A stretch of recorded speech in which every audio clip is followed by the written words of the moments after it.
আপনার যে স্ত্রীর কারণে, যে ছেলেমেয়ের কারণে, মা বাবার কারণে দুনিয়ার জীবনে আপনি আকৃষ্ট হয়ে আখিরাত ভুলে বসে আছেন।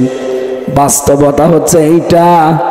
এখন যদি আপনি এখনই বাড়ি না যেয়ে মরে যান, আপনাকে বাড়ি নিয়ে যাবে, হয়তো আজকে রাতটা পর্যন্ত রাখবে। তাও রাতের বেলা আপনার বউ, আপনার মা বাবা, আপনার ছেলে মেয়ে পাহারা একা দেবে না, বলবে না জিন আসবে আবার।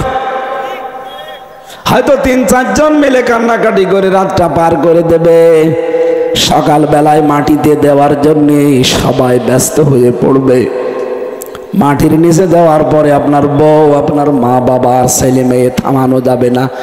এত কন্দন করবে, হাত পা ছেড়ে দিয়ে দাবড়াবে। হয়তো 2-3 দিন এভাবে না খেয়েও থাকবে। 7 দিন পর্যন্ত এলোমেলো থাকবে। 40 দিন পর্যন্ত কথাবার্তা হয়তো কম বলবে। 3 মাস, 4 মাস, 10 দিন পরে দেখবেন স্বাভাবিক হয়ে গেছে। কি এটাকে আমি বানিয়ে বলছি? এটা যে দুনিয়ায় হচ্ছে, আল্লাহ আমাদের সেটা স্মরণ করিয়েছে। হয়তো আপনার স্ত্রীর মা বাবা 4 মাস 10 দিনের ভেতরে অন্য কারো সাথে আপনার এই মেয়ে, এই বউটাকে বিয়ে দিয়ে দেবে। 5-7 দিন সংসার করার পরে ওই মেয়েটা তার বাবার কাছে কল দিয়ে বলবে, আব্বা খুব ভালো করেছো বিয়ে দিয়ে, কারণ আগে যার কাছে ছিলাম তার চাইতে এটা 100 গুণ ভালো। এই হচ্ছে দুনিয়া।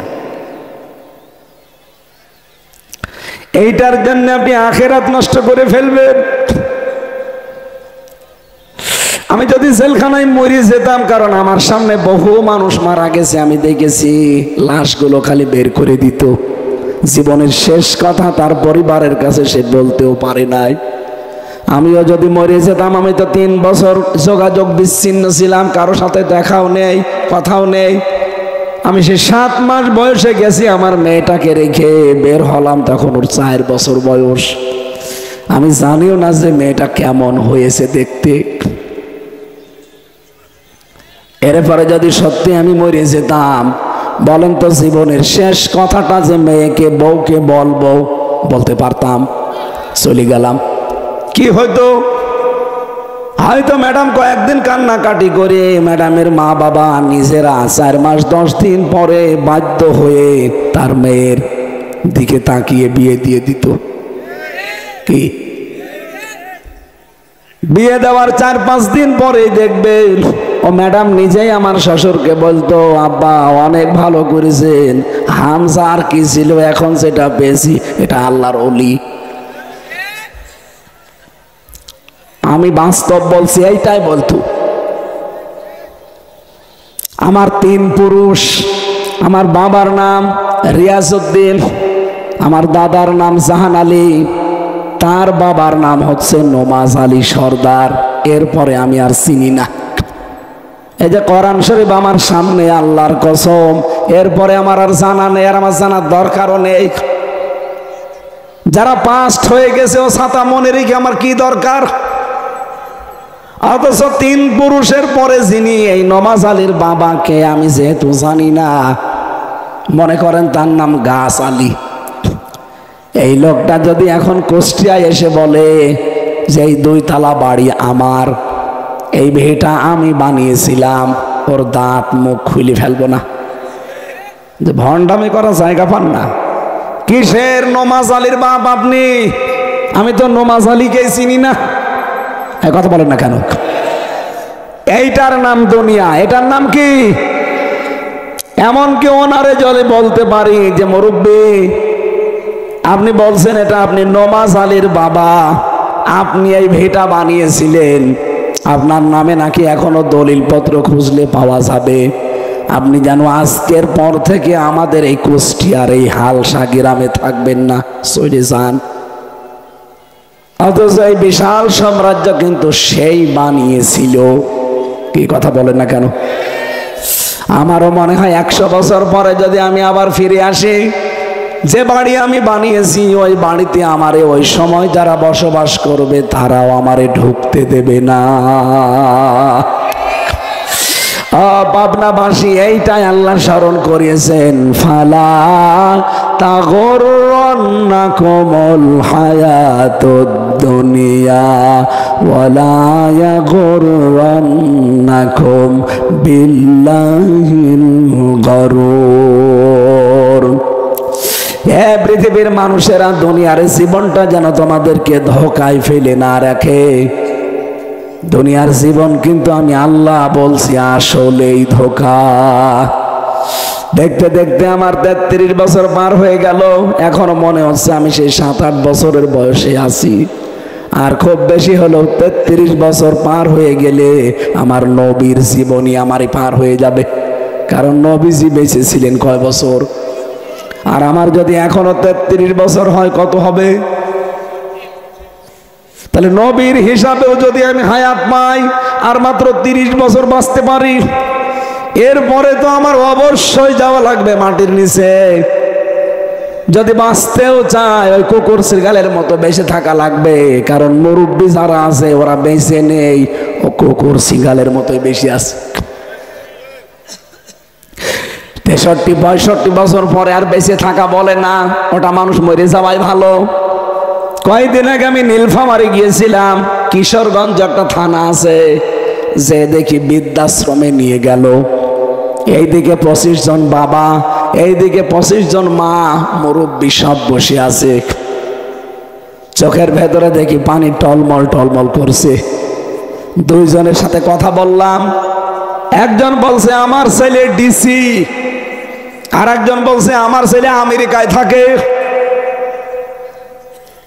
3টা বছর যেখানে আমরা পড়ে আছি, একজনের বয়স মনে হয় 90 বছর হবে, আর একজনের 80 বছর তো হবেই। এইরকম বয়সী মানুষ 3টা বছর আমার ছেলে ডিসি হওয়ার পরেও, আপনি ডিসি বোঝেন? এই পাবনা পুরা জেলা যিনি চালায় তিনি ডিসি। শুধু একটা থানা ভাঙ্গুরা না, চাটমোহর না, ফরিদপুর না, পুরা জেলা মিলে ওই সেই ঈশ্বরদী থেকে শুরু করে ভাঙ্গুরা পুরা জেলাটা যিনি দায়িত্বে আছেন তার নাম ডিসি। সেই লোকের মা পড়ে আছে 3 বছর, ওই মাসে মাসে কিছু টাকা পাঠিয়ে দেয়। আমি জিজ্ঞাসা করলাম, ডিসির মা আপনি, আর আপনি পড়ে আছেন এই বৃদ্ধাশ্রমে কেন? বলছে বাবা, আমার বৌমা শুধু ঘ্যানোর ঘ্যানোর করে। বৌমা বলিস এই বুড়ি যদি মারি থাকে তোমার ভাত আমি খাবো না। আমার ছেলে আমার বৌমার কথা মতো তার রূপে পাগল হয়ে আমার এখানে দিয়ে গেছে। ওর বাবাও আছে, ওই যে ওই লাইনে বসে আছে ওর বাবা।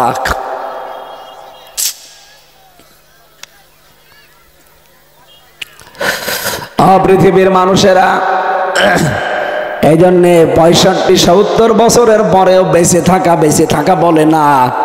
জেলে আমি 80 বছর, 85 বছর, 90 বছরের মানুষ পেয়েছি। ওদের দেখতাম ওরা বসে বসে মাছি মারে, কোনো কাজ নেই ওদের।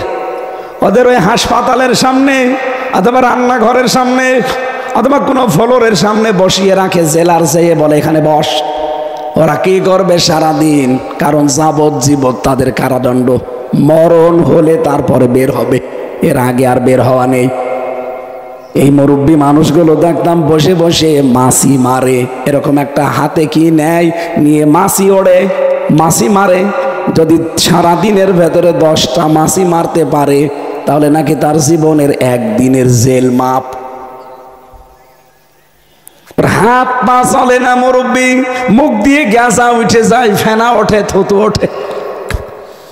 পোশাক আশাক দেখলে এমনি ঘৃণা লাগে। এইরকম বয়সের মানুষ পড়ে আছে। বলেন তো, আমি মাঝে মাঝে ওদের নিয়ে ভাবতাম, আল্লাহ এ বয়সে বেঁচে থাকার চাইতে কবরে যাওয়াই ভালো। কি কথা বলেন না কেন? বলেন তো, অন্যের সাহায্য নিয়ে বেঁচে থাকা। আমি নিজে নিজে কোনো কাজ করতে পারি না, চলাফেরা করতে পারি না, খেতে পারি না, সব অন্যের সাহায্য নিয়ে করা লাগে। এরকম জীবনে পৌঁছানোর চাইতে মরে যাওয়া অনেক ভালো না? রব্বুল আলামিন জানিয়েছেন দুনিয়ার জীবন কিন্তু ধোঁকা, এইটার নাম। খুব সাবধানে থাকবা।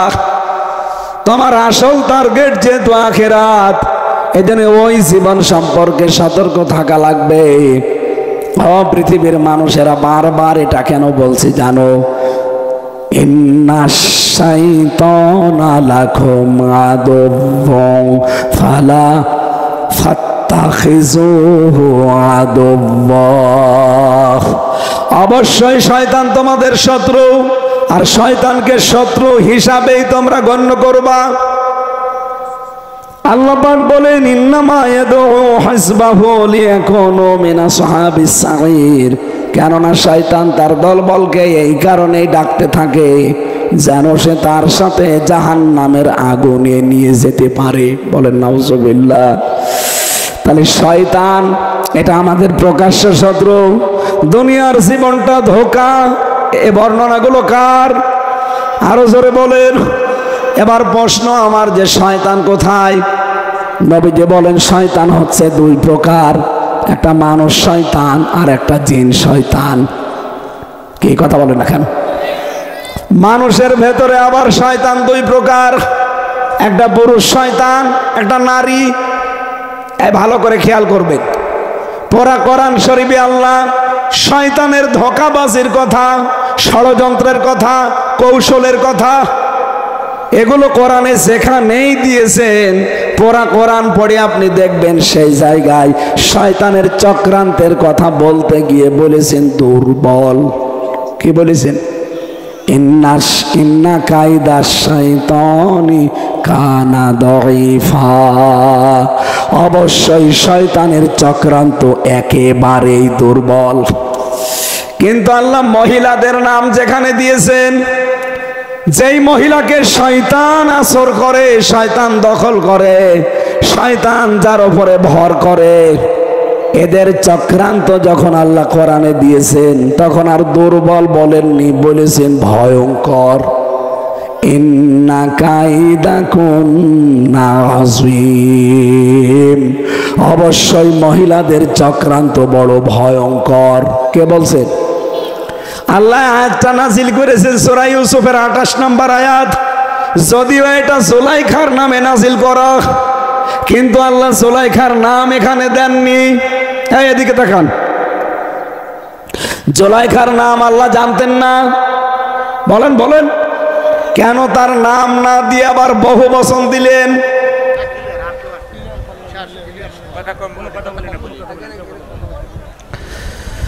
আলহামদুলিল্লাহি রাব্বিল আলামিন, والصلاة والسلام على رسوله الأمين وعلى آله وصحبه وأتباعه أجمعين ليلا ونهارا في الطرفين. فقد قال الله تعالى في كلامه المجيد وبرهانه التوحيد: أعوذ بالله من الشيطان الرجيم.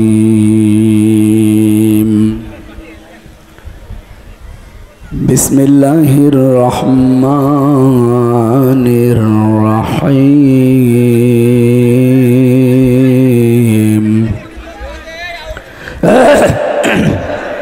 কথা বলা যাবে না, রে ভাব দেন। ইয়া আইয়ুহান নাসু ইন্না ওয়া'দাল্লাহি হাক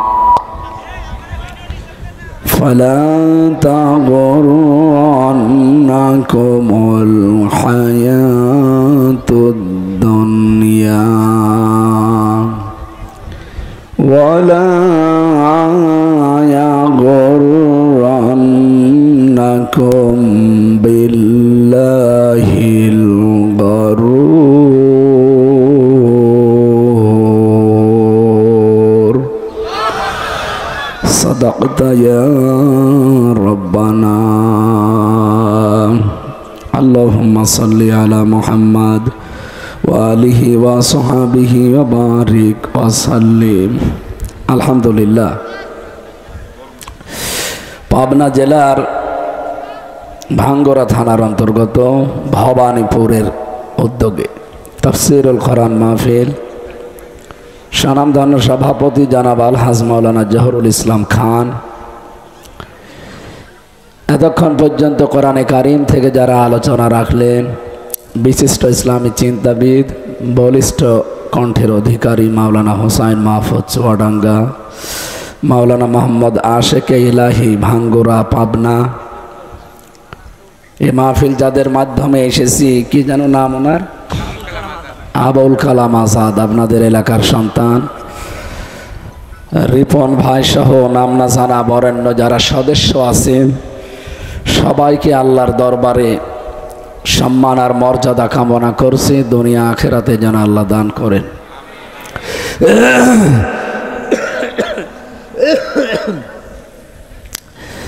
আমার শরীর এবং কণ্ঠ দুইটাই বসে গেছে, কারণ জালেমরা তো 3টা বছরে একেবারে শেষ করে দিয়েছে। এমন কোনো টর্চার নেই যা আমার এই শরীরের ওপরে ওরা করে না। মাথার চুল থেকে পায়ের তালু পর্যন্ত, আমার গায়ের শরীরের জামা পর্যন্ত খোলা যায় না, মানে সব জায়গায়। এই জন্যে স্বাভাবিক হতে কিছু সময় লাগছে, আপনারা অন্তত কিছু মনে করেন না। আল্লাহ রাব্বুল আলামিন ওই আগে যেমন 12, 13, 14, 15, 16, 17, 18, 19 পর্যন্ত কোরআনের কথা বলতাম, এইরকম অন্তত শরীরটা যেন আবার ফিরিয়ে দেয়। কারণ যে ঝড় গেছে এটা তো কাটিয়ে উঠতে কিছু সময় দরকার। এখন হাসপাতালে থাকলে ভালো হতো। আমি বলেছিলাম যে কয়টা মাহফিল বন্ধ করো, বলছে না, এখন যদি না যায় মানুষ আবার গালি দেবে। ওই জন্য কষ্ট করে হলেও চলে এসেছি। ডাক্তাররা তো বারবার বলছে মুখে টেপ লাগিয়ে রাখেন, কিছু চাইলে লিখে দেবেন, কথা বলবেন না। কণ্ঠের এই মাসলগুলো, যে রগগুলো আছে, ফুলে গেছে, শরীরের অবস্থাও ভালো না। তারপরও আল্লাহ যখন নিয়ে এসেই দিয়েছে এতগুলো মানুষ সামনে, আল্লাহ তার বান্দা বান্দিদের যেন খালি হাতে ফেরত না দেয়। আমার তেলাওয়াতকে তো আয়াত থেকে, এটা তাফসীর মাহফিল না, হ্যাঁ, তাফসীর আকারে কথা বলবো ইনশাআল্লাহ। মঞ্চে বসা সম্মানিত ব্যক্তিবর্গ, সামনে বসা মুসলমান ভাইরা, পর্দার আড়ালের সম্মানিতা মা এবং বোনেরা, প্রশাসনের ভাইরা, প্রাণপ্রিয় ভাঙ্গুরা পাবনাবাসী, এখানে দাঁড়িয়ে থাকা যাবে না ভাই, বসে, এটা রেকর্ড হচ্ছে, সারা দুনিয়া চলছে এখন। কোনো বিশৃঙ্খলা থাকলে কিন্তু চুল পরিমাণ সমস্যা থাকলে ধরে ফেলবে। আর এরা যে কি রমান কাতিবিন, এ তিলকে তাল করবে। একটু পিছিয়ে দেন, এগুলো একটু পিছিয়ে দেন, দিয়ে সামনে বসেন কয়েকজন। হ্যাঁ, বসেন। এই বসতে এত সময় লাগে, কি করেন আপনারা? মুরব্বী পিছান, বারবার তো মুরব্বীও বলা যাচ্ছে না, সেই পীর সাহেবের ডায়লগ হয়ে যাবে যে মুরব্বী মুরব্বী।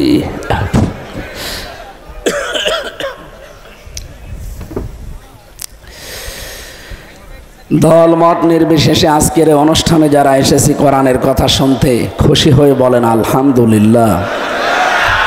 আপনারা জানেন মাত্র 3 দিন আগে একটা দিবস চলে গেছে, শবে বরাত, নাম শোনেননি? এই দিবসে কিন্তু সবাইকে আল্লাহ মাফ করে দিলেও 2 প্রকার মানুষকে মাফ করেননি। একটা মুশরিক আর যারা হিংসুক। এই 2 প্রকার মানুষ বাংলাদেশে বেশি। বলতে পারেন আমরা মুসলমান, না, ওয়া ইউমিনু আকসারুহুম বিল্লাহি ইল্লা ওয়া হুম মুশরিকুন। সূরা ইউসুফের ভেতরে আল্লাহ বলেন, হে নবী, আপনি দেখতে পান বহু মুসলমান আপনার সামনে এরা ঈমানের দাবি করে। এরা যদিও ঈমানের দাবি করে কিন্তু অধিকাংশ এরা মুশরিক। এরা কি? তারা কি করলে মানুষ মুশরিক হয়ে যায়? এইভাবে তো হবে না, এটা ক্লাস চলছে, নিস্তব্ধ হয়ে থাকবেন। এক কথায় জবাব দিচ্ছে, এদিকে তাকিয়ে থাকবেন। আল্লাহ যেটা পারে ওইটা অন্য কেউ পারে, এই বিশ্বাস করার নাম হচ্ছে শিরিক। আর শিরিক যারা করে তারা মুশরিক। বোঝা গেছে? আপনাকে শয়তান এসে হিন্দুদের মতো বলবে না যে এই 12 মাসে 13 পূজা কর, জীবনও বলবে না। কারণ শয়তানও ভালো করে জানে যে কিয়ামত পর্যন্ত অন্তত মুসলমান মূর্তি পূজা করবে না। বলছে ঠিক, তাহলে এত মূর্তি ভাঙা লাগতো? হ্যাঁ, হাত ব্যথা হয়ে যায় মানুষের। শয়তান আপনার কাছে হ্যাঁ সত্যি সত্যি মাটির মূর্তি বানিয়ে বলবে না যেভাবে পূজা কর, কারণ শয়তান জাতে মাতাল হলেও তাহলে ঠিক আছে, ও বলবে না। কিন্তু এরকম শিরিক বহু আছে যেগুলো আপনাকে সূক্ষ্মভাবে ঢুকিয়ে আপনার ঈমানটা নষ্ট করে দেবে। সেরকম শিরিক বাংলাদেশে নেই। তার 1 নম্বরে সন্তান দিতে পারে কে? আরো জোরে। তা অন্য কেউ পারে, কিন্তু বহু মানুষে বিশ্বাস কিন্তু করে যে না, বিভিন্ন ফকির আছে, পীর আছে, দরবেশ আছে, এমনকি তাবিজ কবজ নিয়ে নেয়, হুজুরদের কাছে যায়, পানি পড়ে দেন, আপেল পড়ে দেন। কয়েকদিন আগে আমার কাছে একজন এসে আপেল পড়ছে, বলছে হুজুর এমন আপেল পড়বেন যেন ছেলে হয়। কি করে?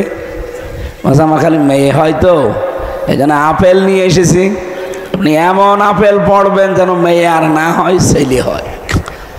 আরে ভাই, আপনার তো তাও একটা সন্তান আছে, এখন আপনি ছেলে হয় না এই জন্য আপেল পড়াবেন। ছেলে হয় না, আপেল পড়ে যদি হইতো তো আমার ম্যাডামের 3টা মেয়ে হইতো না। কি বিশ্বাস মানুষের দেখে। আমি ওই সময় সূরা ফাতিহা পড়ে ফু দেবো, শেষে বলছে যে বলছে এমন ভাবে পড়েন যেন ছেলে হয়, ও 7টা আপেল ফেলে দিলাম। আপেল পড়ে ছেলে হবে? তাহলে আমার ম্যাডাম পর 3টা মেয়ে হইলে আমি ওরে জনমের আপেল খাওয়াতাম। এখানে আপেল পড়া তাবিজ করা না, ছেলে দেওয়ার মালিককে আল্লাহ। সুতরাং এ বিশ্বাস যাদের নেই তারা কিন্তু মুশরিক। আপনি কি রাগ করলেন? 2 নাম্বারটা বলবো। এটা সূরা আরাফ 54 নম্বর আয়াত, সূরা ইউসুফ 40 নম্বর আয়াত, 2 জায়গায় আছে। আল্লাহ রাব্বুল আলামিন বলেন আলা লাহুল খালকু ওয়াল আমরু ইনিল হুকমু ইল্লা লিল্লাহ। সৃষ্টি যার, আইন চলবে তার। এই কথা বলেন না কেন?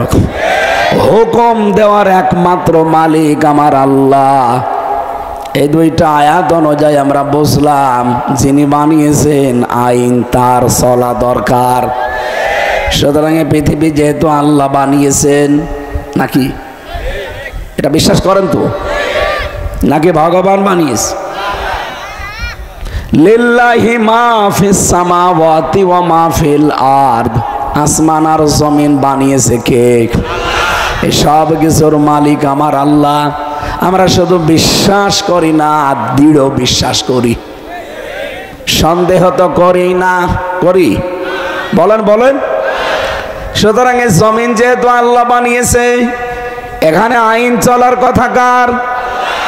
ও বাংলার মানুষেরা কি মনে করেন আমি জানি না, আল্লাহর আইন বাদ দিয়ে পৃথিবীর তৈরি করা কোনো আইন যদি এখানে কেউ চালানোর সিদ্ধান্ত নেয়, এর জন্য যদি দল করে, ভোট করে, মিছিল মিটিং করে, আপনি কিন্তু শিরিক করছেন। আর শিরিক যারা করে তারা মুশরিক। এই মুশরিকদেরকে সবে বরাতে, সবে কদরে আল্লাহ মাফ। কথাটা একটু কড়া হয়ে গেল না? একটু নরম করে বলি। এই কথা বলা যাবে না, এখানে বসে।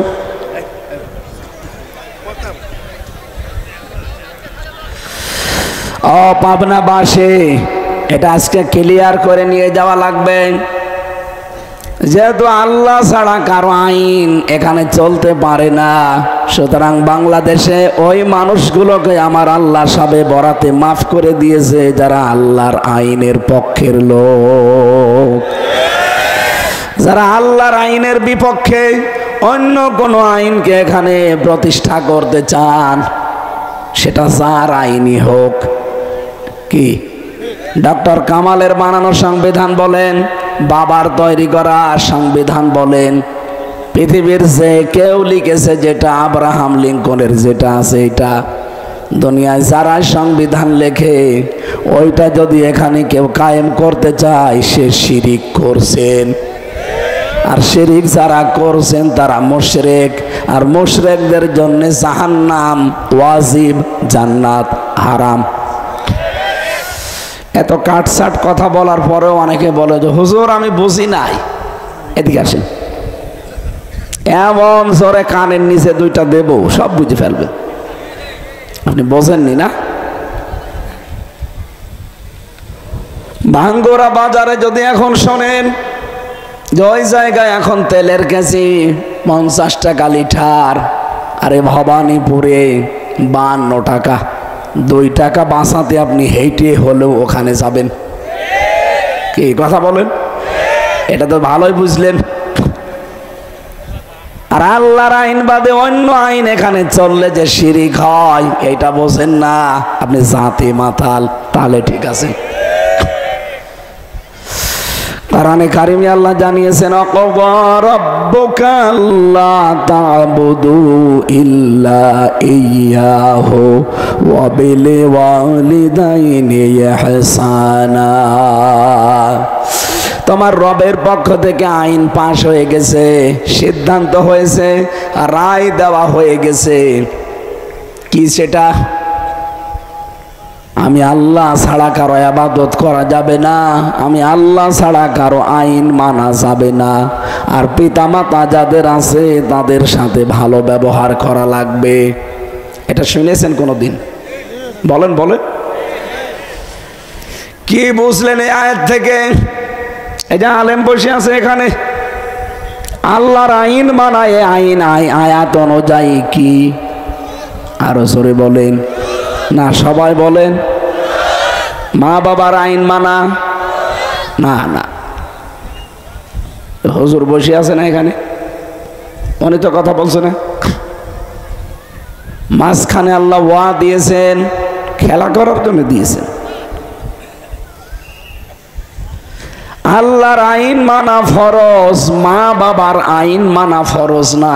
মা বাবার সেবা করা, তাদের পেছনে খরচ করা ফরজ। কে কথা বলে না কেন? নাকি আমি বানিয়ে বলছি? কি চিন্তা ভাবনা করেন আপনি? আমার মাথার ভেতরে এসেছে আল্লাহ বাদে যদি কারো ইবাদত করা জায়েজ না হয়, এমনকি আল্লাহ তার নিজের পরে যাদের নাম দিলেন মা আর বাবা, সেই মা বাবারও আইন মানা ফরজ না, তাদের সেবা করা ফরজ। তাহলে আপনি বলতে পারেন এই পৃথিবীতে আল্লাহ বাদে আর কার আইন মানা ফরজ হতে পারে? সুতরাং বাংলার মুসলমানেরা আমা ইউমিনু আকসারুহুম বিল্লাহি ইল্লা ওয়া হুম মুশরিকুন। বহু মানুষ এমন আছে তারা বলে আল্লাহ একজন আছে, বিশ্বাস করি। আল্লাহ বলেন না, এরা মুমিন না, এরা কিন্তু মুশরিক। সেই হিসাবে যারা আল্লাহর আইন বাদ দিয়ে এই বাংলাদেশে অন্য কারো আইন কায়েমের জন্য চেষ্টা করছেন, আপনি কিন্তু মুশরিক। এত সহজ উদাহরণ দেওয়ার পরও যারা বুঝতেছেন না তার কপালে আর হেদায়েত নেই। 2 নম্বরে আল্লাহ মাফ করেনি এবং সামনে সবে কদরও মাফ করবে না। যারা বিদ্বেষ রাখে, যারা হিংসুক। গরম আছে?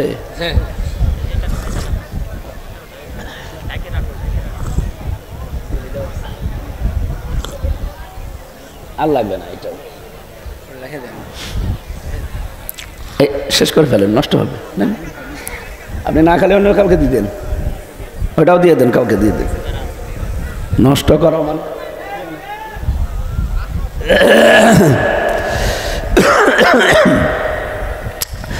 কণ্ঠের যে অবস্থা, এসা দিয়ে কাজ হয়, এর ওপর দিয়ে এখন রেলগাড়ি গেলেও কিছুই হবে না। আর নিয়ে এসেছে চা, তাও রওশনের সাদের মতো ঠান্ডা। ওর জীবন যৌবন সব শুকিয়ে গেছে। কি কথা বোঝেন নাকি আন্দাজে হাসতেছেন?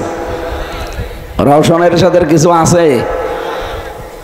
বলছেন না, আপনি দেখেছেন? আসলে ওনার কিছু নেই। বিরোধী দলের নেত্রী ছিল, ঠেলা মারলে পড়ে যায়। কথা বলে না কেন? গৃহপালিত ছিল, যা বলতো হাসিনা ও তাই করত। এই শয়তানদের কারণে আরো দেশটা এভাবে ধ্বংস হয়ে গেছে। বিরোধী দল যদি শক্ত অবস্থানে থাকতো, আর ওরা ছিল গৃহপালিত, যা বলতো তাই করতো, আর বিশ্বের অন্যান্য যারা আছে মোড়ল, ওরা মনে করতো বিরোধী দল তো একটা আছে, অথচ ওটা যে ঘরে পালা পোষা, তারা তো বুঝতো না। এখন বুঝতেছে। এখন বাংলার মানুষ টের পাইয়েছে যে না, ওরা বিরোধী দল ছিল না, ওরা নিজেদের অবৈধ সম্পদগুলো বৈধ করার জন্য বিরোধী দল সেজেছিল। আপনি জানেন এই জাতীয় পার্টিতে সবাই না, এমন কিছু কিছু হারামি আছে, এদের যে কত টাকা ওরা ছাড়া আর আল্লাহ ছাড়া কেউ জানে না। শুধু আওয়ামী লীগের একাদশ না, এই 15টা বছর দেশটা ধ্বংস করার পেছনে এরাও দায়ী। 14 দল নাম নিয়েছে। কিসের 14 দল? বাংলাদেশে 14 দল বাদ দিয়ে আমরা যারা আছি সবাই কম বেশি মজলুম। এই কথা বলেন না কেন? এই জন্য সব বিভেদ ভুলে যান। ও 14 দল বাদে যারা আছি দেশটাকে একটু সাজান। নিজেদের ভেতরে কামড়া কামড়ি আবার করবেন, ও কিন্তু বসে নেই, ও আবার ষড়যন্ত্রের জাল বুনতেছে। অলরেডি মোদিকে পাঠিয়ে দিয়েছে ডোনাল্ড ট্রাম্পের কাছে। স্বামীকে যা বলে স্বামী তাই শোনে, আর ও মাতাল তো গরুর মদ খাওয়া লোক। শয়তানরে যা বলে ও শয়তান তাই শোনে। হ্যাঁ, ড্যাং ড্যাং করতে করতে চলে গিয়েছে মোদি ডোনাল্ড ট্রাম্পের কাছে, যে মিথ্যা সিথ্যা বানিয়ে বলতো আমাদের দেশ সম্পর্কে। কিন্তু ডক্টর ইউনূস এটা একটা একেবারে ম্যাগনেট। যেই দিন মোদি গেছে ট্রাম্পের কাছে নালিশ দিতে এই দেশ সম্পর্কে আর হাসিনা সম্পর্কে কথা বলবে, ঠিক ওই দিন বিশ্বের আন্তর্জাতিক মিডিয়াগুলো নিয়ে আয়না ঘরে গেছে। জাতিসংঘ ওই দিনই রিপোর্ট দিয়েছে। ডোনাল্ড ট্রাম্প ওই দিন কি বলেছে যে ও হাসিনার বিষয়ে আমার কাছে কিছু বলবেন না, ওটা আপনার বিষয়। ওরা মনে করেছিল বাড়া ভাতে লবণ দিয়েছে। এই জন্য ষড়যন্ত্র চক্রান্তের পেছনে যারা দায়ী, আপনারা দেখতেছেন এ দেশের ছাত্র জনতা কিন্তু কাউকে ক্ষমা করেনি। এই জন্য যারা এখনই অনেকে কিছু না পেয়ে বাবা শাহজালাল সব হালাল করার চিন্তায় আছেন, থামেন।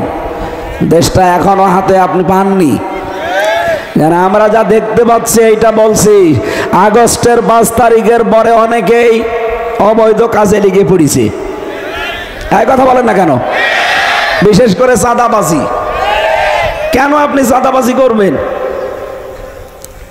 আর এটার জন্য বিএনপিতে যারা আছেন শুধু এই চাঁদাবাজ যারা, এরাই দায়ী না, আপনি উপরে যারা আছে তারাও দায়ী।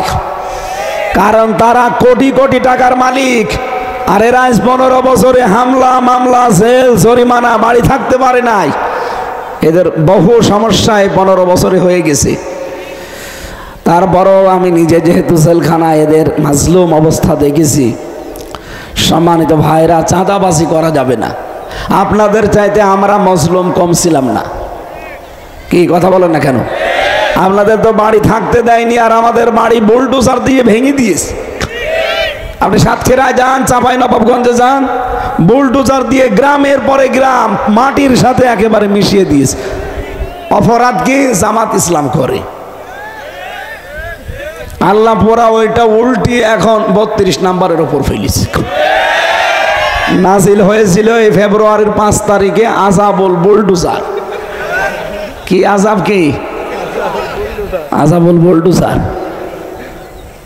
এটা নিয়ে যারা ঝামেলা করেছে, উস্কানি দিয়েছে, এই যে অপারেশন ডেভিল হান্ট চলছে। কি কথা বলেন না কেন? অপারেশন ডেভিল হান্ট মানে শয়তানের খোঁজে। এই যে পুলিশ এখানেও দাঁড়িয়ে আছে বিভিন্ন জায়গায়। সেদিন এক টিওনো ছিল আমার মাহফিলে, মনে হয় নাটোরে। উনি বলছিল অপারেশন ডেভিল হান্ট আরম্ভ হয়েছে, যে কোনো সময় কিন্তু আমরা হানা দিতে পারি আপনার বাড়িতে। সুতরাং চাঁদাবাজ যারা, নেশাখোর যারা, বিশেষ করে যারা জুলুম করেন মানুষের ওপরে, যারা খুনি, সাবধান। আর একবার যদি ওদের হাতে পড়েন না, এমন পিটানো পিটাবে পেছনে বান্দরের মতো লাল হয়ে যাবে। ওই যে গোপালগঞ্জে কয়েকদিন আগে পিটিয়েছিল, দেখেননি? ওই সময় শুনতাম গোপালগঞ্জ থেকে কেউ ঢাকায় আসবে, বাসে যদি আসে বসে আসলে 300 টাকা, আর দাঁড়িয়ে আসলে 1000 টাকা। মানে বসার কায়দা রাখে নাই। এই জন্য কারো উস্কানিতে সামনে পা দেওয়া যাবে না ভাই, খুব সাবধানে থাকা লাগবে। আল্লাহ যেহেতু হিংসুক, যারা হিংসার বশবর্তী হয়ে মানুষের জীবন নষ্ট করে দেয়, এদেরকে মাফ করে নাই। আমরা যেন হিংসার বশবর্তী হয়ে কারো জীবন নষ্ট করে না দেই। আর যতটুকু করেছে আপনি অতটুকু করতে পারেন। এই দেশে যাদের ওপরে হিংসা করেছিল, দেখেন তাদের জীবনটা হাসিনা নষ্ট করে দিয়েছে। এই যে আমার জীবন থেকে 3 বছর কেড়ে নিল, কি করে? হিংসা। এক কথা বলেন না কেন? তাছাড়া কি কি অপরাধ আমার বলেন? আমার মাত্র 33 বছর বয়স, আমি কি করতে পারি? আমি আপনার মেয়ের দিকে কোনোদিন তাকিয়েছি? আর আপনার মেয়ে এবার সাথে তাকানো যায়? ওর জামা এবারে বাদ দিয়ে দিয়েছে, ওর দিকে তাকিয়ে আমি করবো কি? বলেন, যে মহিলা তার জামার সাথে টিকতে পারে না, ওর দিকে তাকালে আমার চোখের পাওয়ার নষ্ট হবে না? অনেকে আবার পরিমণের দিকে তাকায় না, পরিমণে 5টা স্বামী পাল্টিয়েছে। আরো বড় শয়তান। মাঝে মাঝে শয়তানের সাথে আমি কোর্টে যেতাম, ও 3 নম্বরে, আমি 4 নম্বরে। যে আমাদের রাখতো এই সামনাসামনি। ও শয়তান তো আমার চেনে, কারণ এর আগেই তো মোবাইলে দেখেছি। আর হাতের ওপরে কি যেন আঁকিয়ে রাখে, এখন তাকানো যায় না, কারণ সামনে খালি একটা লোহার ব্যারিকেড, এদিকে আমরা এদিকে ওরা। লজ্জা শরম দুনিয়াতে আসলে কিছু নেই, কোনো লজ্জা নেই। এত বড় একটা অপমান হইল, তারপরও কোনো অনুশোচনা আছে শয়তানের ভেতরে? দিন যত যায় আরো বেলিল্লাপনা, বেহায়াপনা আরো বাড়েও। 32 নাম্বার ভাঙা নিয়ে এই শয়তান মহিলা একটা মন্তব্য দিয়েছেন, না আল্লাহর অলির বাড়ি ভাঙা ঠিক হয়নি। আল্লাহর অলি, এই পৃথিবীতে যত অবৈধ জায়গা আছে, এই পৃথিবীতে যত অবৈধ মানুষ আছে, এই পৃথিবীতে 257টা রাষ্ট্রের সবচাইতে ঘৃণিত মানুষ 1 নাম্বার এখন হাসিনার নাম।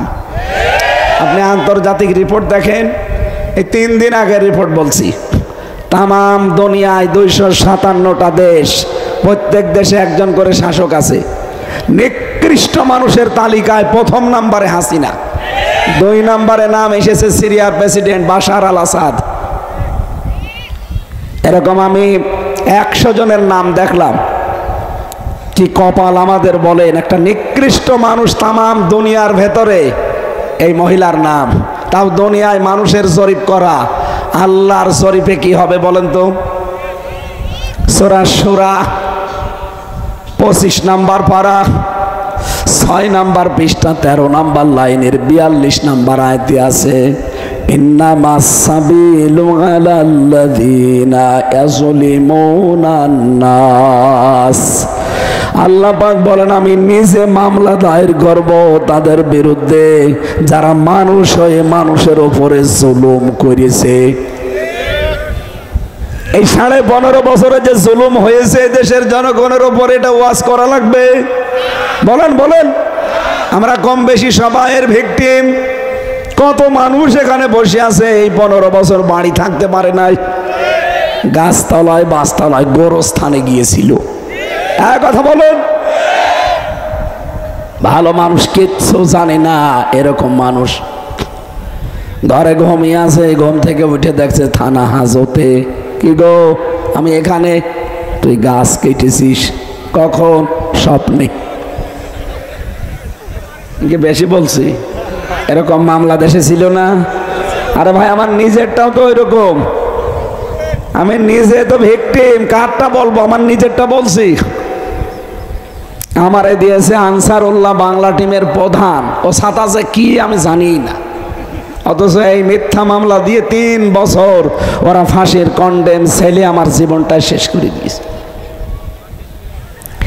যতটুকু জুলুম আমার উপরে হয়েছে, আমার উপরে যারা আছে তাদের উপরে তো আরো 100 ভাগ। এই যে ব্যারিস্টার আরমান, আয়না ঘরে 8 বছর এক ঘরের ভেতরে হাত পা বাঁধা ছিল পড়ি।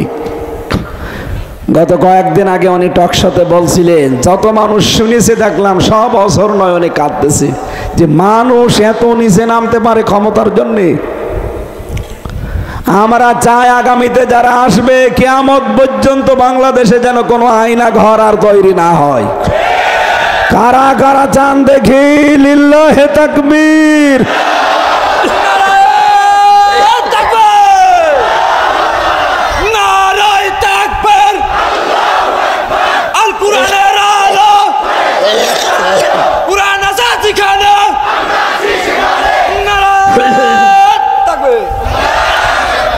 আলহামদুলিল্লাহ ভাই, দরুদ আর সালাম পাঠ করার মাধ্যমে আমরা তেলাওয়াতকৃত আয়াত সূরা ফাতির 5 নম্বর আয়াত পড়েছি। কয় নাম্বার? তাফসীর আকারে এবার কথা বলছি। বসেন বসেন। আল্লাহ রাব্বুল আলামিন বলেন, ইয়া আইয়ুহান নাস, হে মানব মণ্ডলী, ইন্না ওয়াদাল্লাহি হাক্কুন, অবশ্যই আল্লাহর ওয়াদা সত্য। ফালা তাগুররান্নাকুমুল হায়াতুদ দুনিয়া, কখনো যেন প্রবঞ্চক যে শয়তান এ যেন তোমাদেরকে প্রবঞ্চনা করে দুনিয়ার ময়দানে না পারে। দুনিয়ার জীবনটা কিন্তু এটা ধোঁকা। এটা ছিল বাংলা অর্থ। এবার আমরা তাফসিরে প্রবেশ করছি।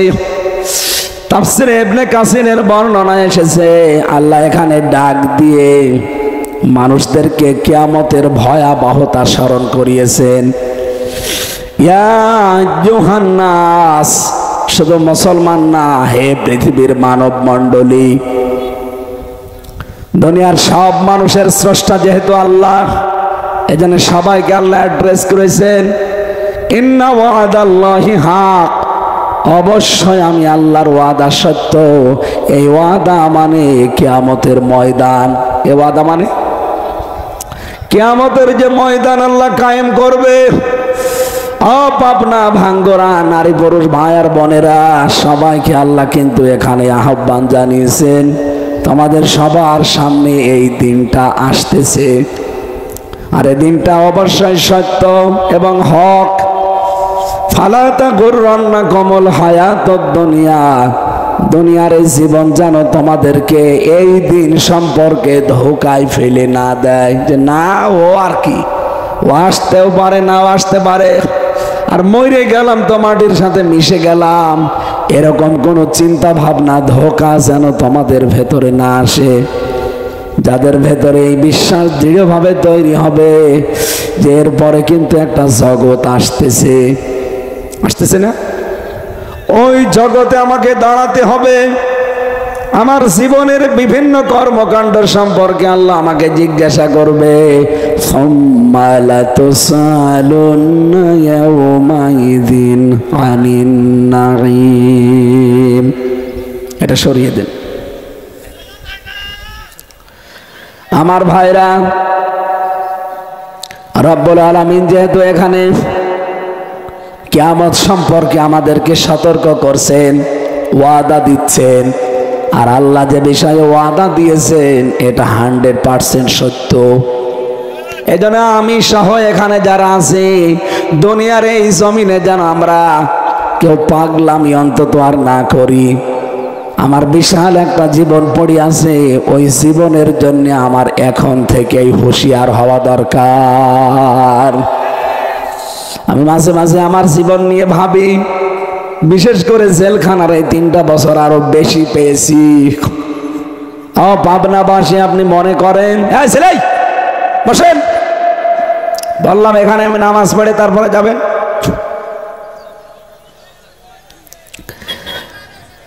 মাইক বন্ধ হয়ে রয়েছে, মাইক আলা কি করে কি এখানে? হ্যাঁ, মাইক ঠিক করে দেন। আপনার যে স্ত্রীর কারণে, যে ছেলেমেয়ের কারণে, মা বাবার কারণে দুনিয়ার জীবনে আপনি আকৃষ্ট হয়ে আখিরাত ভুলে বসে আছেন। বাস্তবতা হচ্ছে এইটা। এখন যদি আপনি এখনই বাড়ি না যেয়ে মরে যান, আপনাকে বাড়ি নিয়ে যাবে। হয়তো আজকে রাতটা পর্যন্ত রাখবে, তাও রাতের বেলা আপনার বউ, আপনার মা বাবা, আপনার ছেলে মেয়ে পাহারা একা দেবে না, বলবে না জিন আসবে আবার। হয়তো 3-4 জন মিলে কান্নাকাটি করে রাতটা পার করে দেবে। সকাল বেলায় মাটিতে দেওয়ার জন্য সবাই ব্যস্ত হয়ে পড়বে। মাটির নিচে দেওয়ার পরে আপনার বউ, আপনার মা বাবা, ছেলে মেয়ে থামানো যাবে না, এত কন্দন করবে, হাত পা ছেড়ে দিয়ে দাবড়াবে। হয়তো 2-3 দিন এভাবে না খেয়েও থাকবে। 7 দিন পর্যন্ত এলোমেলো থাকবে। 40 দিন পর্যন্ত কথাবার্তা হয়তো কম বলবে। 3 মাস, 4 মাস, 10 দিন পরে দেখবেন স্বাভাবিক হয়ে গেছে। কি এটাকে আমি বানিয়ে বলছি? এটা যে দুনিয়ায় হচ্ছে, আল্লাহ আমাদের সেটা স্মরণ করিয়েছে। হয়তো আপনার স্ত্রীর মা বাবা 4 মাস 10 দিনের ভেতরে অন্য কারো সাথে আপনার এই মেয়ে, এই বউটাকে বিয়ে দিয়ে দেবে। 5-7 দিন সংসার করার পরে ওই মেয়েটা তার বাবার কাছে কল দিয়ে বলবে, আব্বা খুব ভালো করেছো বিয়ে দিয়ে, কারণ আগে যার কাছে ছিলাম তার চাইতে এটা 100 গুণ ভালো। এই হচ্ছে দুনিয়া। এইটার জন্য আপনি আখিরাত নষ্ট করে ফেলবেন। আমি যদি জেলখানায় মরে যেতাম, কারণ আমার সামনে বহু মানুষ মারা গেছে, আমি দেখেছি লাশগুলো খালি বের করে দিত। জীবনের শেষ কথা তার পরিবারের কাছে সে বলতেও পারে নাই। আমিও যদি মরে যেতাম, আমি তো 3 বছর যোগাযোগ বিচ্ছিন্ন ছিলাম, কারো সাথে দেখাও নেই, কথাও নেই। আমি সে 7 মাস বয়সে গেছি আমার মেয়েটাকে রেখে, বের হলাম তখন ওর 4 বছর বয়স। আমি জানিও না যে মেয়েটা কেমন হয়েছে দেখতে। এরপরে যদি সত্যি আমি মরে যেতাম, বলেন তো জীবনের শেষ কথাটা যে মেয়েকে, বউকে বলবো, বলতে পারতাম? চলে গেলাম, কি হয়তো? হয়তো ম্যাডাম কয়েকদিন কান্নাকাটি করে ম্যাডামের মা বাবা নিজেরা 4 মাস 10 দিন পরে বাধ্য হয়ে তার মেয়ের দিকে তাকিয়ে বিয়ে দিয়ে দিত। কি বিয়ে দেওয়ার 4-5 দিন পরে দেখবেন ও ম্যাডাম নিজেই আমার শ্বশুরকে বলতো, আব্বা অনেক ভালো করেছেন, হামজা আর কি ছিল, এখন যেটা পেয়েছি এটা আল্লাহর ওলি। আমি বাস্তব বলছি, এইটাই বলতো। আমার 3 পুরুষ, আমার বাবার নাম রিয়াজউদ্দিন, আমার দাদার নাম জাহান আলী, তার বাবার নাম হচ্ছে নমাজ আলী সর্দার। এরপরে আমি আর চিনি না। এই যে কোরআন শরীফ আমার সামনে, আল্লাহর কসম, এরপরে আমার আর জানা নেই, আর আমার জানার দরকারও নেই। যারা পাস্ট হয়ে গেছে ও ছাতা মনে রেখে আমার কি দরকার? অথচ 3 পুরুষের পরে যিনি, এই নমাজ আলীর বাবাকে আমি যেহেতু জানি না, মনে করেন তার নাম গাছ আলী। এই লোকটা যদি এখন কুষ্টিয়ায় এসে বলে যে এই 2 তলা বাড়ি আমার, এই ভিটা আমি বানিয়েছিলাম, ওর দাঁত মুখ খুলে ফেলবো না।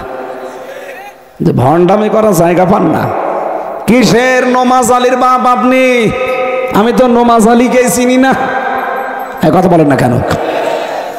এইটার নাম দুনিয়া, এটার নাম কি? এমনকি ওনারে যদি বলতে পারি যে মুরব্বী আপনি বলছেন এটা আপনি নমাজ আলীর বাবা, আপনি এই ভিটা বানিয়েছিলেন, আপনার নামে নাকি এখনো দলিলপত্র খুঁজলে পাওয়া যাবে। আপনি যেন আজকের পর থেকে আমাদের এই কুষ্টিয়ার এই হালসা গ্রামে থাকবেন না, চলে যান। অথচ এই বিশাল সাম্রাজ্য কিন্তু সেই বানিয়েছিল। কি কথা বলেন না কেন? আমারও মনে হয় 100 বছর পরে যদি আমি আবার ফিরে আসি, যে বাড়ি আমি বানিয়েছি ওই বাড়িতে আমারে ওই সময় যারা বসবাস করবে তারাও আমারে ঢুকতে দেবে না। পাবনাবাসী এইটাই আল্লাহ স্মরণ করিয়েছেন, ফালা তাগরুন্নাকুমুল হায়াতুদ দুনিয়া ওয়ালা ইয়াগরুন্নাকুম বিল্লাহিল গরুর। হ্যাঁ, পৃথিবীর মানুষেরা দুনিয়ার জীবনটা যেন তোমাদেরকে ধোকায় ফেলে না রাখে। দুনিয়ার জীবন কিন্তু আমি আল্লাহ বলছি আসলেই ধোকা।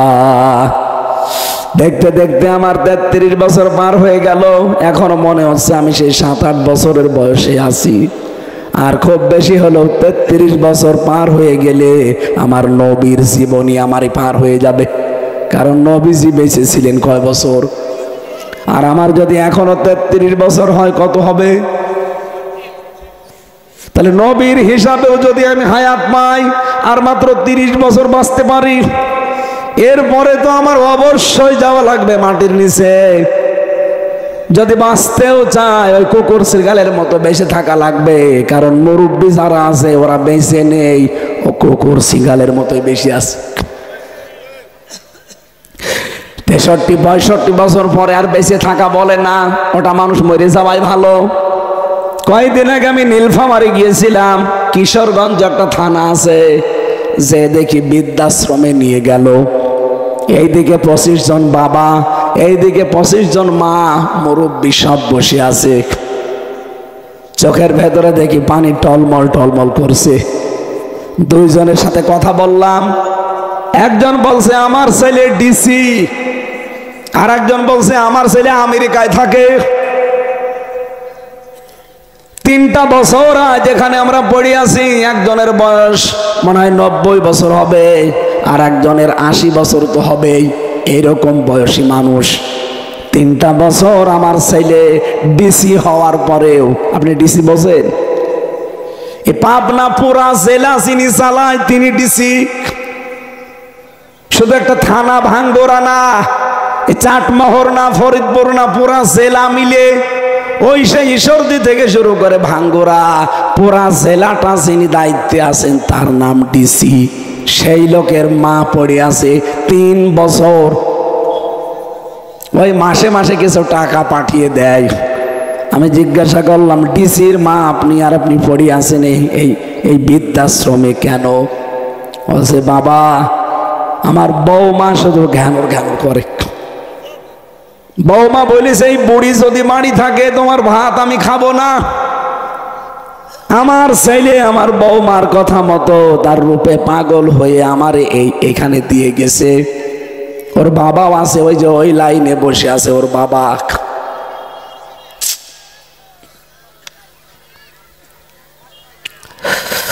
পৃথিবীর মানুষেরা এই জন্যে 65-70 বছরের পরেও বেঁচে থাকা বলে না। জেলে আমি 80 বছর, 85 বছর, 90 বছরের মানুষ পেয়েছি। ওদের দেখতাম ওরা বসে বসে মাছি মারে, কোনো কাজ নেই ওদের। ওদের ওই হাসপাতালের সামনে অথবা রান্নাঘরের সামনে অথবা কোনো ফ্লোরের সামনে বসিয়ে রাখে জেলার, যেয়ে বলে এখানে বস। ওরা কি করবে সারাদিন? কারণ যাবজ্জীবন তাদের কারাদণ্ড। মরণ হলে তারপরে বের হবে, এর আগে আর বের হওয়া নেই। এই মুরব্বী মানুষগুলো দেখতাম বসে বসে মাছি মারে। এরকম একটা হাতে কি নেয়, নিয়ে মাছি ওড়ে, মাছি মারে। যদি সারাদিনের ভেতরে 10টা মাছি মারতে পারে তাহলে নাকি তার জীবনের 1 দিনের জেল মাপ। হাত পা চলে না মুরব্বী, মুখ দিয়ে গ্যাসা উঠে যায়, ফেনা ওঠে, থুতু ওঠে। পোশাক আশাক দেখলে এমনি ঘৃণা লাগে। এইরকম বয়সের মানুষ পড়ে আছে। বলেন তো, আমি মাঝে মাঝে ওদের নিয়ে ভাবতাম, আল্লাহ এ বয়সে বেঁচে থাকার চাইতে কবরে যাওয়াই ভালো। কি কথা বলেন না কেন? বলেন তো, অন্যের সাহায্য নিয়ে বেঁচে থাকা। আমি নিজে নিজে কোনো কাজ করতে পারি না, চলাফেরা করতে পারি না, খেতে পারি না, সব অন্যের সাহায্য নিয়ে করা লাগে। এইরকম জীবনে পৌঁছানোর চাইতে মরে যাওয়া অনেক ভালো না? রব্বুল আলামিন জানিয়েছেন দুনিয়ার জীবন কিন্তু ধোঁকা, এইটার নাম। খুব সাবধানে থাকবা। তোমার আসল টার্গেট যেহেতু আখিরাত, এজন্য ওই জীবন সম্পর্কে সতর্ক থাকা লাগবে। পৃথিবীর মানুষেরা বারবার এটা কেন বলছে জানো? ইন্নাশ শাইতানা লাকুম আদুও্বুন ফালা ফাত্তাখিযুহু আদুও্বা। অবশ্যই শয়তান তোমাদের শত্রু, আর শয়তানকে শত্রু হিসাবেই তোমরা গণ্য করবা। আল্লাহ পাক বলেন ইন্নামা ইয়াদউ হিজবাহু লিয়াকুনু মিন আসহাবিস সাঈর, কেননা শয়তান তার দলবলকে এই কারণেই ডাকতে থাকে যেন সে তার সাথে জাহান্নামের আগুনে নিয়ে যেতে পারে। বলেন নাউজুবিল্লাহ। তাহলে শয়তান এটা আমাদের প্রকাশ্য শত্রু, দুনিয়ার জীবনটা ধোঁকা। এ বর্ণনাগুলো কার? আরো জোরে বলেন। এবার প্রশ্ন আমার যে শয়তান কোথায়? নবীজি বলেন শয়তান হচ্ছে দুই প্রকার, একটা মানুষ শয়তান আর একটা জিন শয়তান। কি কথা বলেন না কেন? মানুষের ভেতরে আবার শয়তান দুই প্রকার, একটা পুরুষ শয়তান, একটা নারী। ভালো করে খেয়াল করবেন। পুরা কোরআন শরীফে আল্লাহ শয়তানের ধোঁকাবাজির কথা, ষড়যন্ত্রের কথা, কৌশলের কথা এগুলো কোরআনে যেখানেই দিয়েছেন, পুরা কোরআন পড়ে আপনি দেখবেন সেই জায়গায় শয়তানের চক্রান্তের কথা বলতে গিয়ে বলেছেন দুর্বল। কি বলেছেন? ইন্না কায়দা শাইতানি কানা দাঈফা, অবশ্যই শয়তানের চক্রান্ত একেবারেই দুর্বল। কিন্তু আল্লাহ মহিলাদের নাম যেখানে দিয়েছেন, যেই মহিলাকে শয়তান আসর করে, শয়তান দখল করে, শয়তান যার উপরে ভর করে, এদের চক্রান্ত যখন আল্লাহ কোরআনে দিয়েছেন তখন আর দুর্বল বলেননি, বলেছেন ভয়ঙ্কর। ইন্না কাইদাকুন্না আযীম, অবশ্যই মহিলাদের চক্রান্ত বড় ভয়ঙ্কর। কে বলছেন? আল্লাহ আয়াতটা নাজিল করেছেন সূরা ইউসুফের 28 নম্বর আয়াত। যদিও এটা জুলাইখার নামে নাজিল করা, কিন্তু আল্লাহ জুলাইখার নাম এখানে দেননি। এদিকে তাকান। জুলাইখার নাম আল্লাহ জানতেন না? বলেন বলেন, কেন তার নাম না দিয়ে আবার বহু বচন দিলেন? কা দিলেও তো হয়ে যেত, কন্যা দিলেন কেন? কারণ জুলাইখা শুধু একা না, কিয়ামত পর্যন্ত বহু মহিলার চক্রান্ত এমন জুলাইখার মতো আসবে পুরুষের জীবনে। পুরুষদেরকে ঘায়েল করার জন্য শয়তান ওদেরকে জাল হিসাবে ব্যবহার করবে। এরকম বহু জুলাইখা দুনিয়ায় আসবে। এই জন্য আল্লাহ কাদান্নি দিয়েছেন কন্যা। 2 নম্বরে জুলাইখার নাম সরাসরি দিলেন না কেন? পুরা কোরআন শরীফে আপনি যেই মহিলার নাম পাবেন, আপনি দেখবেন তার স্বামী দুনিয়ায় নেই। স্বামী যাদের নেই তাদের নাম কোরআনে দিয়েছেন, কিন্তু স্বামী যাদের আছে তাদের নাম আল্লাহ কোরআনে দেয়নি। মরিয়মের নাম কোরআনে আছে না? আরো জোরে বলেন। কেন? তার স্বামী নেই। কি আছে? বলেন তো, আসিয়ার নাম কোরআনে আছে? নেই। ইমরাতা ফেরাউন আছে, ফেরাউনের স্ত্রী। কেন? আল্লাহ কি আসিয়া নাম জানতেন না? তার নামটা কোরআনে দিলেন না। খাদিজার নাম সরাসরি নেই। কি আছে? হযরতে আয়েশার নামে কোরআনে আয়াত নাযিল হয়েছে, কিন্তু আয়েশার নাম নেই। আছে? কেন নেই? একটাই কারণ, কারণ যাদের স্বামী আছে তাদের নাম আল্লাহ কোরআনে দেয়নি। পৃথিবীতে স্বামী যে কত বড় ছায়া মেয়েদের জন্য, এটা মেয়েরা অনেকে এখনো টের পায় না। মা বোনেরা, স্বামীকে গুরুত্ব দেওয়া লাগবে। অনেক মেয়েরা বলতে পারে আপনি নিজের স্বামী তো, এই জন্য নিজের দিকে টেনে বলছেন না। আমি নিজের স্বামী এই জন্য বলছি না।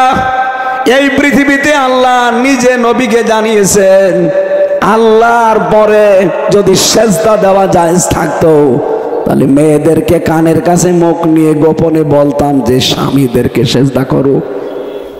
কারণ অধিকাংশ মেয়েরা নবীজি মেরাজে জাহান্নামে দেখেছেন স্বামীর নাফরমানি করার কারণে।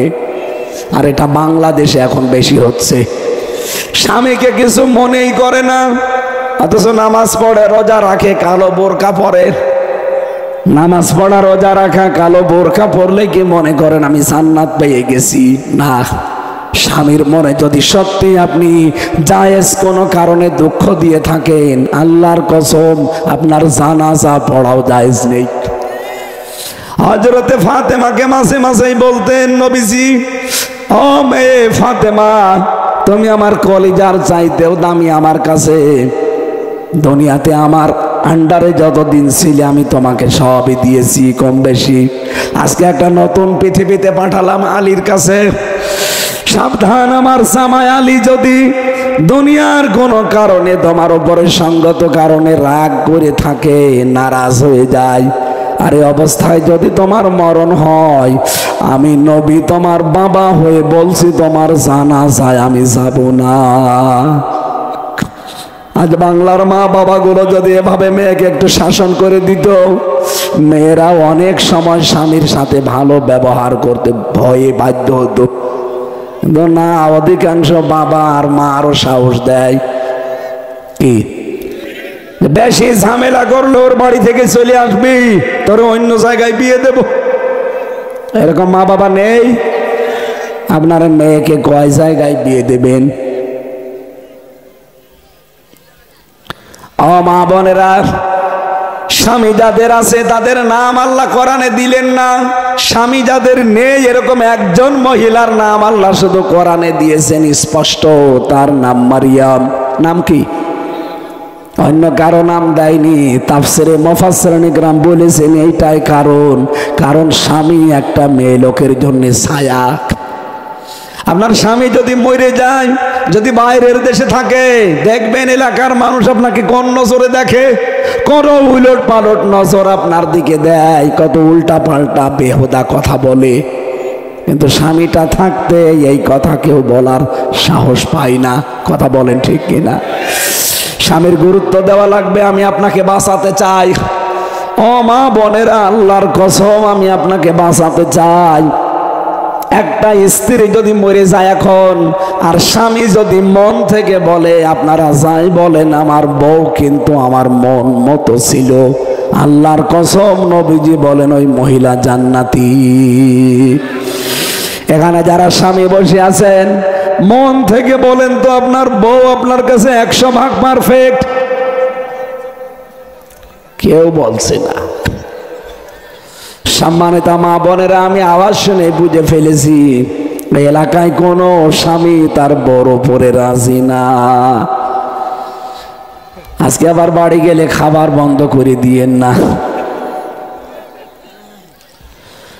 আমি হাজারো মহিলার খবর জানি, এই মেয়ে লোকরা নিজের মা বাবার সাথে যে আচরণ করে, শ্বশুর শাশুড়ির সাথে তার 100 ভাগের 1 ভাগ আচরণও করে না। অথচ স্বামীদের মন যদি আপনি পেতে চান, এই এদিকে তাকান, এই যে কোরআন শরীফ আমার সামনে, আমি এটা মাথায় নিয়ে বলতে পারি, যত স্বামী এখানে বসে আছে প্রতিটা স্বামীর পক্ষ নিয়ে আমি বলতে পারি, সত্যি যদি কোনো স্ত্রী তার স্বামীর মন পেতে চায়, তাহলে তার উচিত হবে তার স্বামীর মা বাবার সাথে নিজের মা বাবার মতো আচরণ করা। এটা আমরা চাই না। কারা কারা চান? স্বামীরা হাত তোলেন তো। মিডিয়া ওইদিকে ঘোরাও। স্বামী কার কার কোনটা ওর বউরা দেখে নিক, অন্তত আচরণ যেন এখন ভালো করে। আলহামদুলিল্লাহ। পারিবারিক জীবনে আজ অশান্তি কম বেশি আমাদের আছে না? সে পীর সাহেব বলেন, ইমাম সাহেব বলেন, হুজুর বলেন, খেজুর বলেন, আর সাধারণ পাবলিক বলেন, সবার বাড়িতে এরকম ছোট মনের বউ আছে না? আপনার মন এত ছোট কেন? আপনি তো ভালোই বোরকা পরে বেড়ান, মনে হচ্ছে দেখতে রাবিয়া বসরি, আর মনের অবস্থা একেবারে বিড়ালের পেছনের মতো কালো। বলেন, আপনার মনটা উদার করতে পারেন না? আপনার কারণে আজ অনেকগুলো সন্তান তার মা বাবাকে বৃদ্ধাশ্রমে রেখে আসে, বাড়ি থেকে তাড়িয়ে দেয়, আলাদা করে দেয়, বলে বড় ছেলের আন্ডারে দিয়ে দাও ওদের। কেন? ওইটা বড় ছেলে, আপনি কি? হ্যাঁ, আমি বেশি বললাম। একটা মা তার মায়ের পেটের ভেতরে 8টা 10টা 15 20টা সন্তান রাখতে পারে, অথচ 15 20টা ছেলে মেয়ে একটা মাকে রাখতে পারে না, পালাপালি করে খাওয়ায়। এটা মানুষ? এরা কোনদিন তো এই মা আপনাকে পালাপালি করে পেটে নেয়নি। এতটুকু একটা পেটে 22টা সন্তান আমি নিজে দেখেছি, 22টা ছেলে। অথচ মেয়ে মুরব্বী হয়ে গেছে, মা আর বাবা 22টা ছেলে এক একজনকে 7 দিন করে ভাগাভাগি করে নিস। কেন? আরো কাড়াকাড়ি করা লাগবে, কারণ মা বাবা যার সাথে থাকবে তার অভাব আল্লাহ দূর করে দেবে। না, অনেক শাশুড়ি আবার একটু ঝামেলা আছে, এগুলো জল্লাদ। নিজের মেয়ে ভুল করলে মাফ করে দেয়, আর অন্যের মেয়ে এসেছে বাড়িতে যদি একটু কিছু করে ছেলের কানে কানে তুলে দেয়। এটা মা না, এটা শাশুড়ি না, এটা একটা ডাইনি। এরকম ডাইনি শাশুড়ি কার আছে? এই মেয়েরা হাত তোলেন তো। মেয়ে লোক তো হাত তুলবেই। শাশুড়ি যারা বসে আছেন, খালি নামাজ পড়া, রোজা রাখা আর তসবিহ টিপায় জান্নাত না। এই যার মেয়েটা আপনার বাড়িতে এসেছে, এই মেয়েটাকে নিজের মেয়ের মতো মনে করা লাগবে। নিজের মেয়ে কাজ জানে না, শিখিয়ে দেয়, ভুল করলে মাফ করে দেয়। আর অন্যের একটা নতুন মেয়ে এসেছে, খালি কথায় কথায় ভুল ধরে। পারিবারিক জীবনটা আজ আমাদের জান্নাত হওয়ার কথা, অথচ পুরাটা আজ জাহান্নাম হয়ে গেছে। এরকম অশান্তিতে আমরা আছি না? আল্লাহ বলেন, শয়তান, মেয়ে শয়তান যার উপরে ভর করে তার পরিবার থেকে রাষ্ট্র পর্যন্ত পুরাটা ধ্বংস করে দেয়। দেখেন, এই পরিবারে যেই মহিলার উপরে শয়তান ভর করেছে, ওই স্বামীর জীবন শেষ। যেই সমাজের নেতৃত্বে মহিলারা আছে, ওই স্বামীর সমাজটা শেষ। যে রাষ্ট্রে মহিলা শয়তান বসেছিল, রাষ্ট্র শেষ। আল্লাহ আমাদেরকে হাতে ধরে বাঁচিয়েছে। সামনে আমরা যেন কোনো মহিলাকে আর এই চেয়ারে বসতে না দেখি। কারণ নবীজির হাদিস, ওই জাতি কখনো সফল হতে পারে না যেই জাতির নেতৃত্বে কোনো মহিলা আছে। সুতরাং আগামী থেকে নেতা হবে পুরুষ। আরো জোরে বলেন, কোন মহিলা আমাদের সামনে আসতে পারবে না। আর এটা আমার বানানো না, কোরআনের নির্দেশ। সূরা নিসা 34 নম্বর আয়াত। আর রিজালু কাওয়ামুনা আলান নিসা, পুরুষরা হবে নেতা আর মেয়ে লোক হবে তার আজ্ঞাবহ। না, এখন বউগুলো রাজমিস্ত্রি আর আমরা জুগাইলি। আমরা সামনে আশা করছি এই 54 বছরে দেশটা দাঁড়িয়ে যায়নি এই কারণে, কারণ এই 54 বছরে অধিকাংশ সময় দেশ চালিয়েছে কারা? আমরা আমাদের পরিবার থেকে রাষ্ট্র পর্যন্ত দায়িত্ব দিতে চাই মেয়েদের না পুরুষদের? মেয়েদের চক্রান্ত, আল্লাহ বলছেন এটা কত বড় ভয়ঙ্কর। আসিম দিলাম, আসিম। যারা আরবি বোঝে জিজ্ঞাসা করেন কত ভয়ঙ্কর শব্দ এটা। আসিম অনেক বড় শব্দ, আল্লাহ নিজের নাম লাগিয়ে দিয়েছে। মেয়েদের চক্রান্তর কুল কিনারা নেই। ওই যে জুলাইখা একটা নবীর নামে জেনার তহমত পর্যন্ত দিয়েছিল। বলেন বলেন, কত নিচে নামলে একজন নবী নিষ্পাপ, তার নামে জেনার তহমত দিয়ে তারে 10 বছর জেল খাটিয়েছে। আমাদের দেশের এইটারও মাথার উপরে শয়তান ভর করেছিল। ও আল্লামা সাইদির মতো আলেমকে 13 বছর জেলখানায় রেখেছে। শেষের মামলা দিয়েছিল ধর্ষণের মামলা। যেই মহিলাকে শাস্তি নিয়ে এসেছে, অ্যাডভোকেট তাজুল ইসলাম জিজ্ঞাসা করছে, এই মেয়ে, এই মাওলানা সাইদি তোমাকে ধর্ষণ করেছে? বলছে জি হ্যাঁ। তোমার জন্ম তারিখ কত, কত সালে তোমার জন্ম? বলছে 1975 সালে। ধর্ষণ করেছে কত সালে? বলছে 1971 সালে। অ্যাডভোকেট তাজুল ইসলাম বলেছিল, মাননীয় আদালত এ পয়েন্টটা লেখেন, এর জন্ম 75-এ, ওরে ধর্ষণ করেছে 71-এ। এইটা কি রুহের জগতে? ওই দিনই তো মামলা ঢিসমিস হয়ে যাওয়ার কথা। অথচ ওই মহিলা শয়তান হিংসার বশবর্তী হয়ে, রাগের বশবর্তী হয়ে ওনার জীবনটাই নষ্ট করে দিল। শেষে একেবারে শেষের দিকে এসে ইমাম আবু হানিফার মতো ষড়যন্ত্র করে চিকিৎসার নাম দিয়ে ইঞ্জেকশন দিয়ে মেরে ফেল। যদি লোকটা আজ বেঁচে থাকতো, আমার সাথে দেখা হয়েছিল, শেষের 10 মিনিট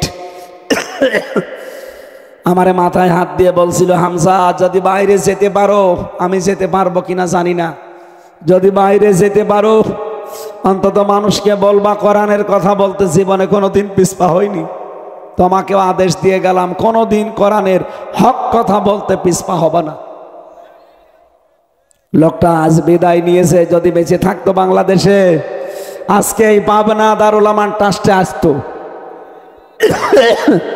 আমার মনে হয় এই 6 মাস 11 দিন হয়ে গেল দেশটা স্বাধীন হয়েছে, এই 6 মাস 10 দিনও যদি বাইরে থাকতে পারতো, প্রতিদিন অন্তত হাজার হাজার মানুষ কোরআন শুনে পরিবর্তন হয়ে যেত।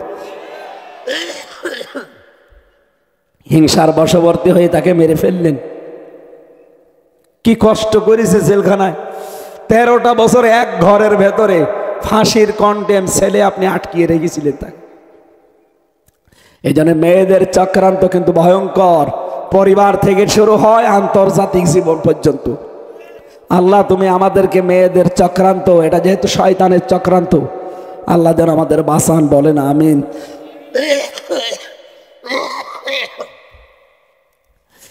মেয়েদের জীবনী নিয়ে জেলখানায় বসে আমি বই লিখেছিলাম, দাম্পত্য জীবনের কলহ এবং তার সমাধান। আমার গাড়িটা কোথায় আছে আমি জানি না, এই যে গাছের নিচে। বইটা নিয়ে যাবেন, আপনার মেয়েকে আপনার বউকে পড়াবেন। পরিবারের শান্তি নেই, আমি দেখে দেখে লিখেছিলাম জেলখানায়। আপনি ওটা নিয়ে যান, কাজে লাগবে। আল্লাহুম্মা আমিন।